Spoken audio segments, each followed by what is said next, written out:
So, nandito ako ngayon sa barangay. Nahantay ko lang si Mr. Masmela at aalis na kami. No, aalis na kami papuntang Perpet Junelta Foundation at saka Audible Hearing Aid Center. Nandyan na rin yung magdadrive sa amin. So, yun lang, no. Busy ang barangay pala dahil may parade.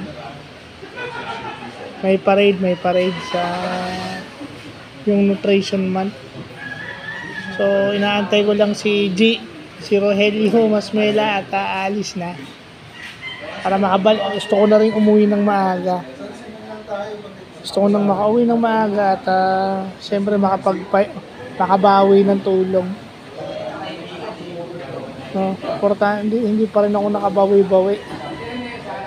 Dahil medyo kulang pa rin ako sa tulong. So, yun lang po.